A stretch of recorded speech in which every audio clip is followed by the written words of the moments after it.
नमस्कार मित्रांनो, मी चंद्रकांत बळराम पाटील। आता मी तुम्हाला वेस्ट डिकंपोजर सोडताना जो शूटिंग दाखवली तीच शूटिंग मी थोडं वेस्ट डिकंपोजरच्या 5000 लिटरच्या टाकीवरनं करत होतो। ती आता खाली उतरून मी मुद्दाम तुम्हाला दाखवण्यासाठी करीत आहे। ती आता आपण बघून घ्यावी। या पद्धतीने माझं वेस्ट डिकंपोजर सोडणं चालू आहे अर्ध्या भागात। आता मी 2 मिनिटांनंतर हा जो उर्वरित अर्धा भाग आहे आपण बघत आहात, याला मी व्हॉल पलटून वेस्ट डिकंपोजर सोडणार आहे।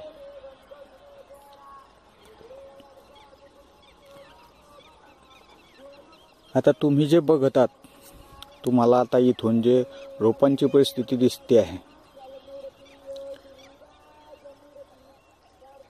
ही आजची परिस्थिती आहे।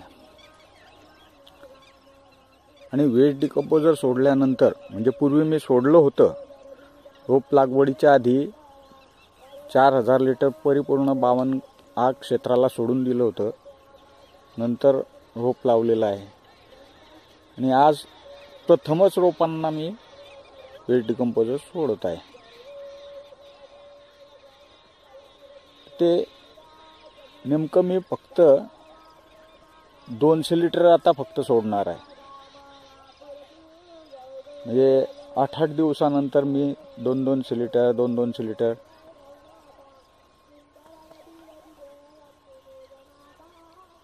सॉरी 8-8 दिवसानंतर मी 1000 लिटर हे वेस्ट डिकंपोजर मी सोडणार आहे। या पद्धतीने माझं नियोजन राहील। तर आज माझा पहिलाच दिवस आहे वेस्ट डिकंपोजर सोडण्याचा।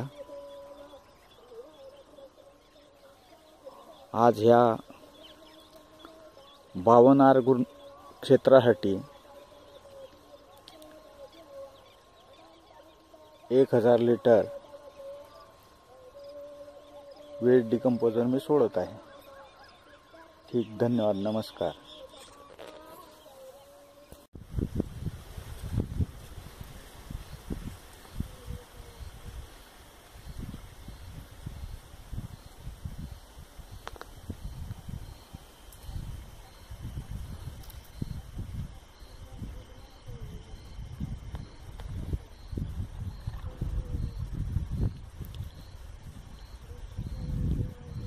नमस्कार मंडळी, मी चंद्रकांत बळराम पाटील, राहणार थोरगॉण, तालुका रावेर, जिल्हा जळगाव, महाराष्ट्र येथून बोलतो आहे।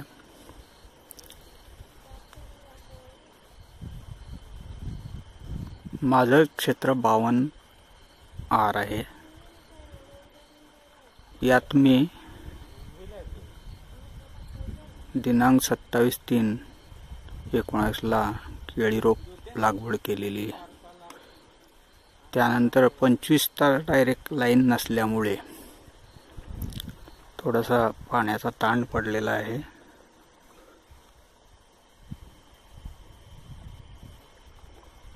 आणि मग नंतर लगेच उष्ण वारे वाहायला सुरुवात झाल्यामुळे थोडं पानं करपायला सुरुवात झाली। परंतु मी काल म्हणजे 31/3/19 वेस्ट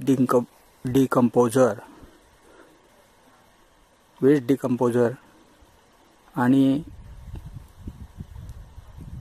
त्याच्यासोबत दगडांचा अर्क वेस्ट डिकंपोजर सोबत केलेला, तसंच तेलबिया, कडधान्य पीठ, गेरू, खिळे वगैरे यांच्यापासून बनवलेलं सूक्ष्म अन्नद्रव्य, तसंच गाईच्या जुन्या गवऱ्या अधिक वेस्ट डिकंपोजर यापासून बनवलेला अर्क, हे सर्व परिपूर्ण 5-5 लिटर घेऊन, म्हणजे त्यात फक्त दगडांचा अर्क 1 लिटर आहे, बाकी सर्व 5-5 लिटर घेऊन 12 पंप परिपूर्ण क्षेत्राला फवारणी केलेली आहे। त्यानंतर हा जो जळण्याचा प्रकार होता तो थांबलेला आहे आणि विशेष म्हणजे त्या वेळेनंतर मी पाणीसुद्धा सकाळी 2 तास, म्हणजे सकाळी 10ला लाईन आल्यानंतर 2 तास आणि संध्याकाळी 4 नंतर 2 तास असं पाणी कालच 31/3/19 पासून सुरू केलेलं आहे। आज तर 1/4/19 आहे। आज मी सकाळी फक्त 1 तास पाणी सकाळी आणि संध्याकाळी 2 तास पाणी देणार आहे। सतत याच पद्धतीने मी आता पाणी सुरू ठेवणार आहे। तरी तुम्हाला जो काही रिझल्ट आता या पिकांमध्ये दिसेल तुम्ही स्वतः बघतच राहाल। नमस्कार मंडळी, ठीक पुढच्या भेटीत भेटूया।